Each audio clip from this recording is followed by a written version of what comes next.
In this tutorial, we will make a parametric component to our facade as a shading panel. Let's start.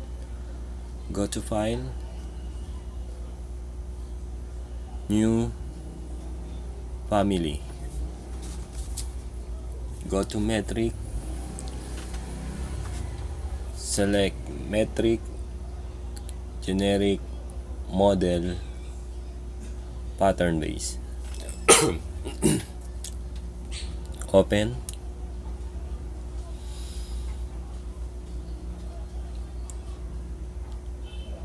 Okay, next go to reference point, select draw on work plane, set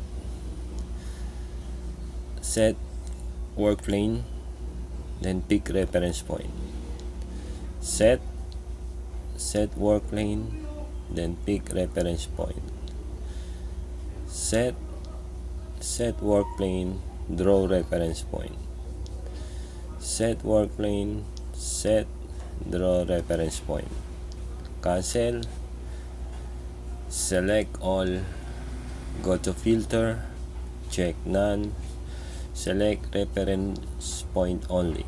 Okay, now go to offset, pick the button, create new parameter, type height.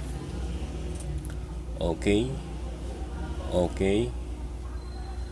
go to family types, change the height to 2 meters. Okay, or let's check the unit, change the millimeter to meters, 2 decimal places. Okay, go back to family types, change the height to 1 meter, apply. Okay, next select the reference point, the 2 reference point, spline through points, and check reference line. Okay, select 2 reference point, then select spline through point and check reference line. Next, create a reference point, check draw on face,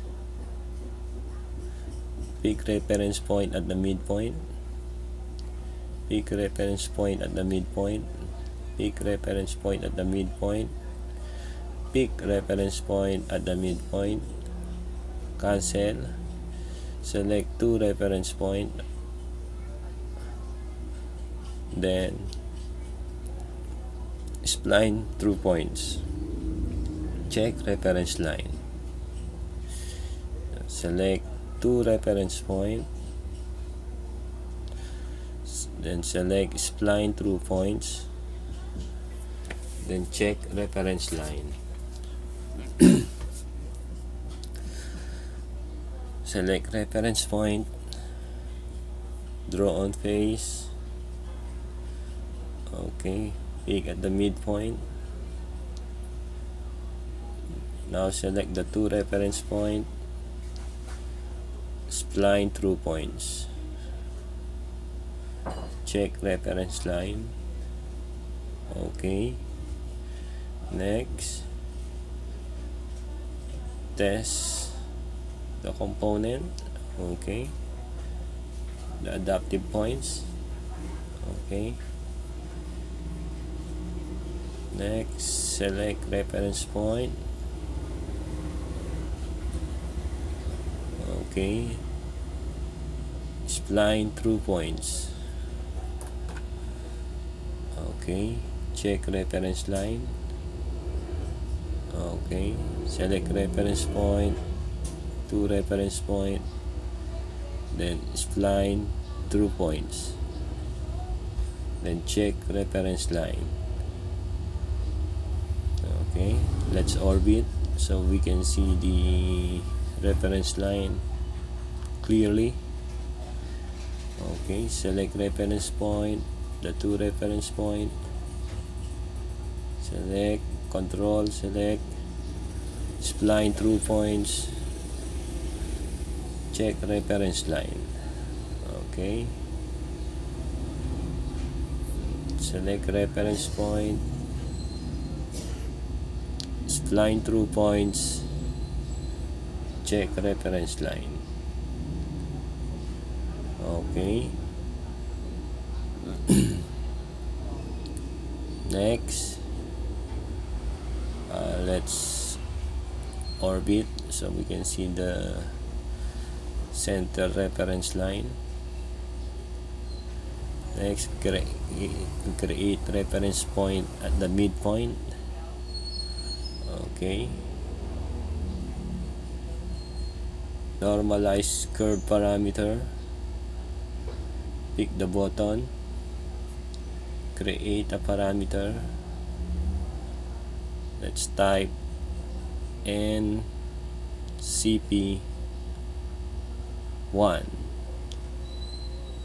Okay. Then okay. Next,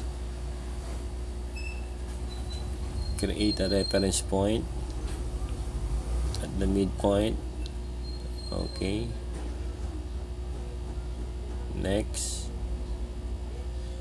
select the two reference point, spline through point, and check reference line. Okay. Select reference point, the two reference point, spline through points, then reference line. Okay. Select reference point, control tab, select. Okay. Spline through points, check reference line. Okay, let's rotate. Okay, select reference point, the two reference point, control tab to select. Okay, spline through points, check reference line. Okay. Okay. Next,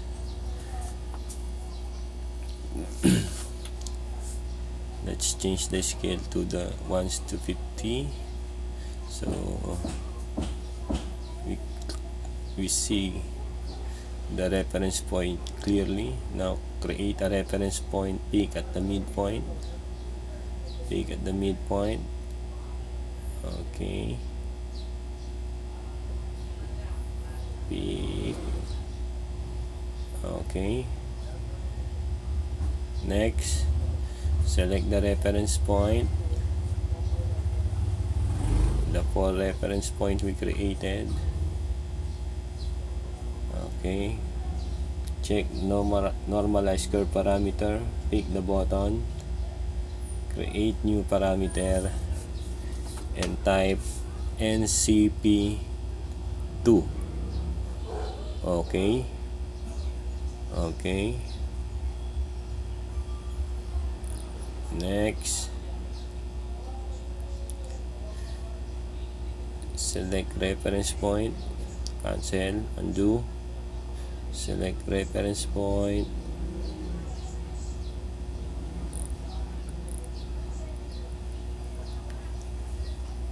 select,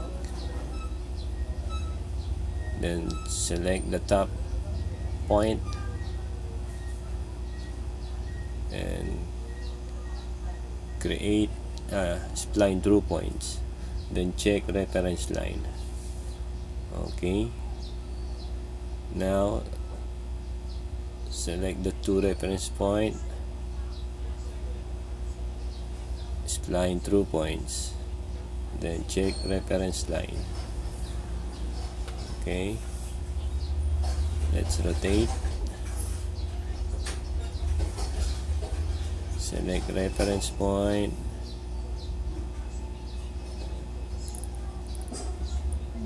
okay, then spline through points, check reference line, select reference point, select, then spline through points, check reference line. Okay, one more, select the corner reference point and this reference point, spline through points, check reference line. Okay, select reference point, select, then spline through points, check reference line. Okay, now we create a surface. Select the 3 reference line. Okay, create a form, select surface. Okay, select reference point, reference line, the 3 reference line, then create a form, select surface. Okay, okay, let's rotate. Okay, okay, next, select reference point, spline through points, check reference line. Okay, select reference point again, the 2 reference point, spline through points, check reference line. Okay, select the 3 reference line, create a form, check surface. Select the 3 reference line, create a form, select surface. Okay, let's rotate. Okay, okay, select reference point, spline through points, check reference line. Select reference point, spline through points, check reference line. Okay, select reference line, the 3 reference line, create a form, select surface, select 3 reference line, create a form, select surface. Let's rotate, orbit. Okay, select reference point, the 2 reference point, spline through points, then check reference line. Select reference point, select reference point, spline through points, check reference line. Okay, now we create the surface. Select the 3 reference line,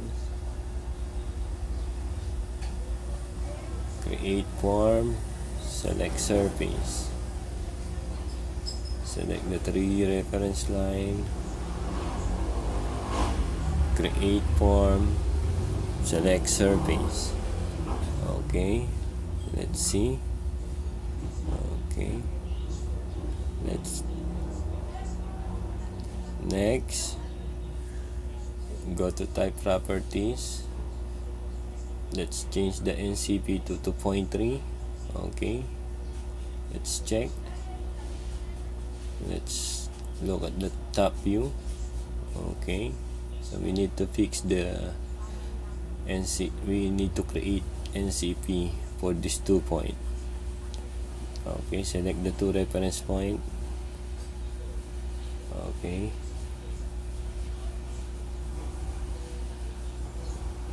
okay, we select the 2 reference point. Next, go to normalize curve parameter, pick the button, we create a new parameter type NCP 3. Okay, now we need to change the value. We need to create a formula 1 minus the NCP2. Okay, apply. Okay, let's check. Okay, it's equal. Okay, everything is equal. Okay, let's check. Okay, let's change the value of NCP2 to 0.4. Apply. Okay, perfect. Change it to 0.8. Apply. Okay, perfect. Back to 0.4. Okay. Okay.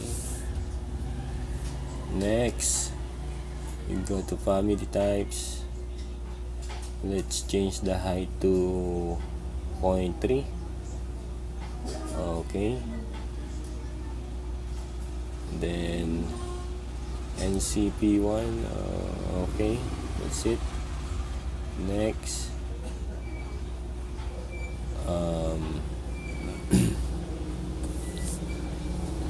let's save the family, save it to the desktop, and let's name it panel star sheet. Panel star sheet. Save. Now let's load into project. Okay. Okay, we select the surface,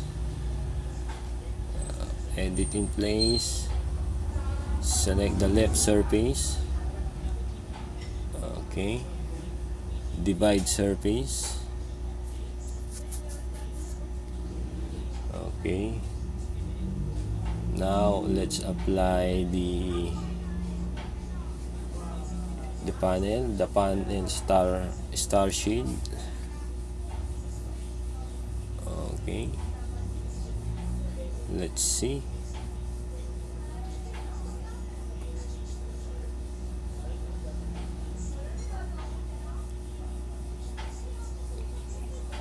Okay. Okay, let's select the other surface, then divide surface. Okay, apply the panel star sheet.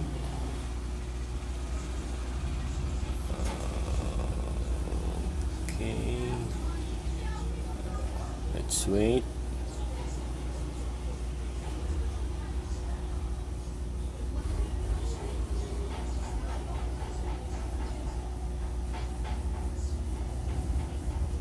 Okay, now let's change. Okay, we go to edit type. We will create a new type, shade 2. So we'll change the height to 0.10. The NCP2 we will make it let's say 0.7. Okay,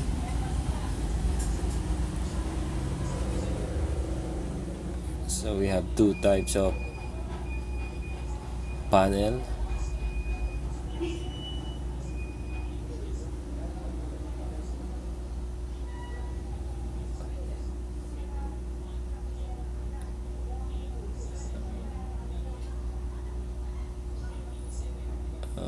Okay, done. Okay, let's change this one.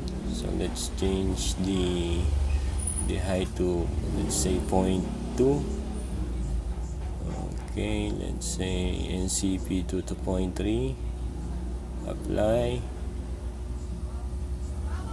Okay.